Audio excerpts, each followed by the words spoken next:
Welcome again to another session of On Common Ground.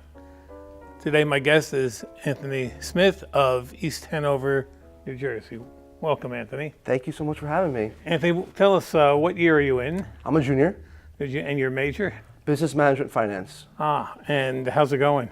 So far so good, absolutely love it. And what activities are you involved in? I know there are quite a few, but the Too highlights. many, honestly too many. Yeah. Luckily, I'm the president of the junior class. I took over that position this year. It's been amazing so far. I'm part of Greek Life, Delta Tau Delta fraternity. I'm the social chair.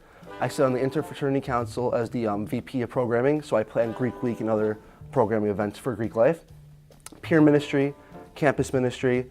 I'm part of the Jack Welch College of Business mentor program, so I have a group of freshmen that I guide through the year, invite them to events, and I'm also part of the corporate structure. I'm the VP of Finance for the Jack Welch College of Business. That's great. Now, with all that, do you go to class?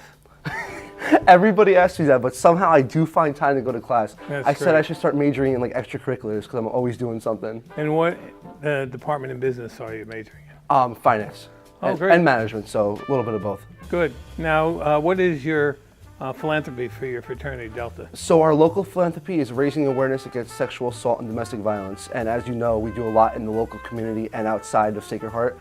We have the Walk a Mile in Her Shoes. Our Yeah, annual- talk about that, because that's Yeah. that's a phenomenal experience for us. So we have a partnership with the Center for Family Justice. They're located in Bridgeport. And we do this event called Walk a Mile in Her Shoes every spring. And basically all the fraternity members of DELT go out, we put high heels on, and we literally walk a mile in her shoes to raise awareness that not only at Sacred Heart, but in our local communities, we will not stand for any sort of domestic violence. Talk to me about the other role you have, which is exciting, and you get to meet a lot of different people from a lot different parts of the country, and that's the student ambassador. Tell me what you do on that. So basically, student ambassadors are the group of students that give tours to our prospective future pioneers. So every student gets a shift, you go out, give a tour throughout campus, and hopefully that having them come in the next few years. What do you find is the most frequent type questions that they ask on those tours?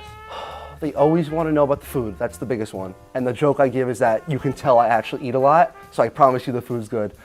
The new question I've been getting a lot is how many acres does Sacred Heart sit on? And that's kind of a tough question because we have main campus, west campus, Center for Healthcare Education, the golf course, so it's all different types of answers, but they always want to know how many acres we are. If you had to reflect, you're a junior now, so Scary. you've had almost 2.5 years here. How would you describe the social interaction? Coming on campus as an 18-year-old, not knowing anybody, or maybe having a friend or two from high school. Yeah. How did you find adapting to a very different way of life? I'll be honest, I was really scared at first, especially being an only child. I was so nervous I was going to be homesick. But one thing I found that's still true today is that there is so much for students to do on this campus. There's always programming going on. There's always an event, sporting event, something going on. So there should never be an excuse for you just to sit in your room. There's always something happening. So as soon as I got here, my orientation leader and everybody else kept saying, get involved, get involved. And that was like the biggest piece of advice. I was also an orientation leader this year, so I told my students, do not wait to get involved, get out there right away, because when sophomore year starts, that's when your leadership positions start.